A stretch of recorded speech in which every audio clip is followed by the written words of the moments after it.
기흐와 로야는 아버지와도 잘 아는 사이였다. 리벅은 두 사람에게 생명의 은인과 같은 존재라고 했다. 핀 구역에서는 경제적인 이유로 아이들을 키우기 힘들어 몰래 버리는 일이 종종 있었는데 기흐와 로야가 그랬다. 당시 7살이었던 두 사람은 같은 날 마약 수사를 위해 핀 구역을 들렸던 리벅의 차에 붙어 있었다. 리벅의 차는 핀 구역에서는 꽤 좋은 차였다. 기흐와 로야의 부모들은 리벅이 부자라고 생각하고 그 곁에 버리고 간 모양이었다. 기흐와 로야는 한쪽 손에 수갑이 묶인 채 차 문고리에 한 짝씩 묶여 있었다. 부모님은 어디 계시지? 당황한 리벅이 부모가 누구냐고 다그치듯 물었을 때 아이들은 한마디도 하지 않았다. 신분증인 전자칩은 성인이 될 때 박는 것이라 아이들이 입을 다물자 알 도리가 없었다. 나중에 안 사실이지만 그들의 부모는 서로 아는 사이였고 너무 가난해 출생신고도 하지 않았다고 한다.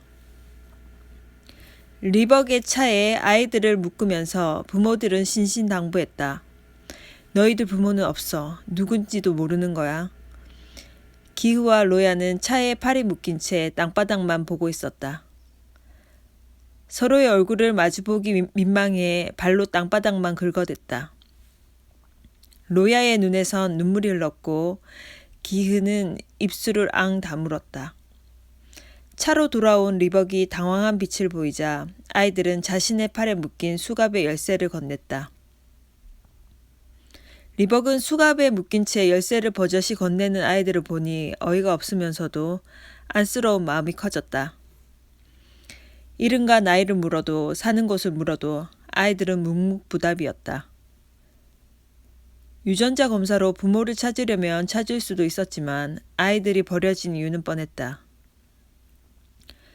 리벅은 우선 아이들을 자신의 집으로 데려갔다. 그때 리벅은 부인과 단둘이 살고 있었고 아직 리온이 태어나지 않은 때였다. 리벅과 부인은 우선 아이들을 씻기고 따뜻한 음식을 먹이고 하루를 푹 재웠다. 편안하고 따뜻한 잠자리를 마련해줬지만 아이들은 쉽게 잠들지 못했다.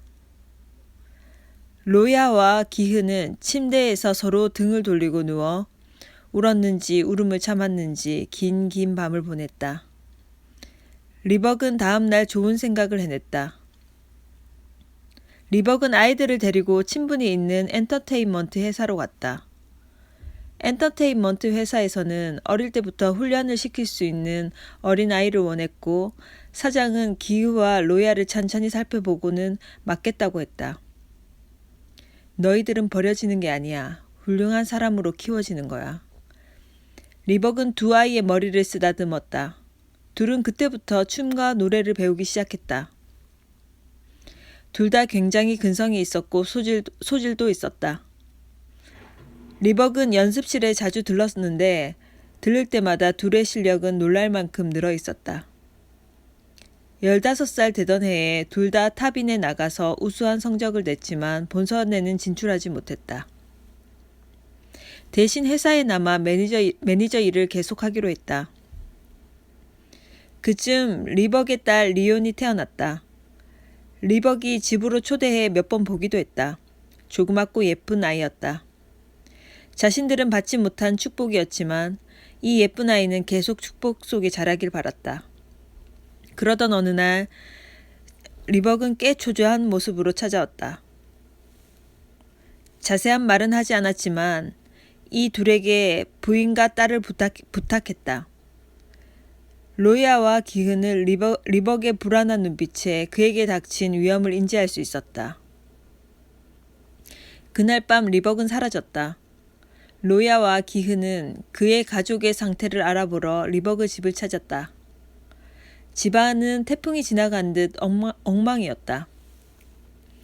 리벅의 부인은 딸을 안고 울고 있었다. 검은 그림자들이 남편을 데려갔어요. 부인은 알아들을 수 없는 말을 했다. 딸을 데려간다고 했어요. 부인은 계속해서 알아들을 수 없는 말을 하며 달달 떨었다. 기흐와 로야는 부인을 시키고 리벅이 자신들에게 했던 것처럼 자주 들러봤다. 하지만 얼마 지나지 않아 집 주인은 바뀌어 있었다. 부인의 행적도 리온의 행적도 알 수 없었다. 그러다 한참이 지난 날 리벅의 부인이 찾아왔다. 부인은 최고급 무인 시스템 자동차를 타고 왔다. 그동안 잘 살았는지 부유한 모습이었다. 부인은 기흐와 로야가 리온을 데려오길 부탁하며 대량의 에피를 건넸다. 이 정도면 다시 데려올 수 있을 거예요. 부인의 말대로 양부모는 에피를 받고 쉽게 리온을 보냈다.